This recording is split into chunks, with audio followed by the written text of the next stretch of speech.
Much Gayathri ma'am. செமையா surprise பண்ணிட்டீங்க. Thank you. நிஜமாவே எதிர்பார்க்கவே இல்லை, கொஞ்சம் கூட எதிர்பார்க்கவே இல்லை.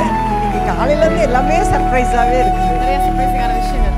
Yes ma'am. ரொம்ப ட்ரை பண்ணி உங்களுக்காகவே ஸ்பெஷலாக வந்து அவங்க வந்திருக்காங்க. அம்மாவுக்கு அவார்டா, அப்போ கண்டிப்பாக நான் அந்த இடத்துல இருப்பேன் அப்படின்னு சொல்லிட்டு டைம் ஒதுக்கி உங்களுக்காக வந்திருக்காங்க. இன்னைக்கு ஆக்சுவலாக ஷெடியூல் முடிஞ்சிருக்கும் பாப்பாவுக்கு. எனக்கு தெரியும் பாப்பாவுக்கு ஷெடியூல் வந்து 14th முடிஞ்சிருக்கும். அதனால் ஐயோ அம்மாவுக்கு வேற கூப்பிட்டுட்டிங்களே, நான் வந்தே திருணுமே, நான் போய் அட்ஜஸ்ட்மெண்ட் வாங்கணுமே. நம்ம டைரக்டருங்க ஆஸ் யூஷுவல் கொடுக்க மாட்டாங்க. சார் நான் உங்களை சொல்லலை சார், எங்கள் டிவி டைரக்டர்ஸை சொல்கிறேன் சார், நீங்கள் தப்பாக எடுத்துக்காதீங்க, ஏன்னா எங்களுக்கு அட்ஜஸ்ட்மெண்ட் கொடுக்க மாட்டாங்க. அதனால் பாப்பா இன்றைக்கி வந்தது வந்து பெரிய சர்ப்ரைஸ்.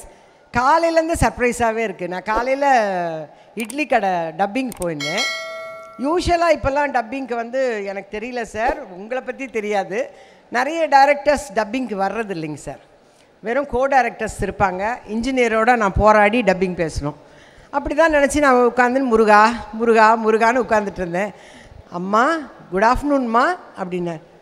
ஐயோ தம்பி நீங்களா, என்ன இப்படி சர்ப்ரைஸ் கொடுக்குறீங்களே, நீங்கள் டப்பிங்க்கு வந்திருக்கேன். நான் தானம்மா டைரக்டர். இல்லை தம்பி, சமீப காலமாக யாரையுமே நான் பார்க்க மாட்டேன்றேன், நீங்கள் வந்திருக்கிறீங்களேன்னு. அந்த சர்ப்ரைஸ்லேருந்து வெளியில் வரத்துக்கே 4 மணி பிடிச்சிது எனக்கு. இங்கே வந்தால் என் மக, நான் எதிர்பார்க்கவே இல்லை. இப்போ கீழே உட்காந்துருக்கும்போது தேவியானி வந்து உட்காந்து ஐ பாப்பா வந்திருக்கே அப்படின்னு சொல்லிட்டு அந்த பாப்பாவை கொஞ்சிட்டு மேலே வந்தால் இந்த பாப்பா வந்து நிற்குது.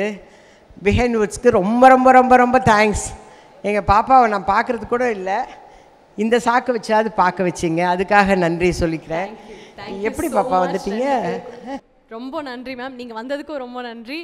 இன்னைக்கு நீங்கள் அதாவது மீதி ஃபங்க்ஷன் இந்த அவார்டு வந்து நான் வெயிட் பண்ணி எதிர்பார்த்து கிடச்சிருச்சு. ஓகேவா? அது கூட எதிர்பார்த்து கொஞ்சம் காலம் போனோடனே இதை மறந்துட்டேன். இந்த பிஹைண்ட் நமக்கு கூப்பிடுவாங்க, அவார்டு கொடுப்பாங்க, அதெல்லாம் மறந்துட்டு அடுத்த வேலை என்ன அதுக்கடுத்து என்ன பண்ண போகிறோம், இந்த சீரியல் முடிஞ்சால் அடுத்து என்ன பண்ண போகிறோம், அடுத்த படம் என்ன, இதுலேயே ஒரு தேடுதல், அந்த வேலை தேடுற வேலையிலே இருந்துட்டேன். திடீர்னு அவங்க கூப்பிட்டாங்க. அந்த மாதிரி பாப்பாவோட பேசுகிறதே ரொம்ப நாள் ஆயிடுச்சு, பேசவே முடியல, அது திடீர்னு. ஸோ ரெண்டுத்துக்கும் சேர்த்தா மாதிரி பிஹைண்ட் வுட்ஸ்க்கு என்னுடைய நன்றியை தெரிவிச்சுக்கிறேன்.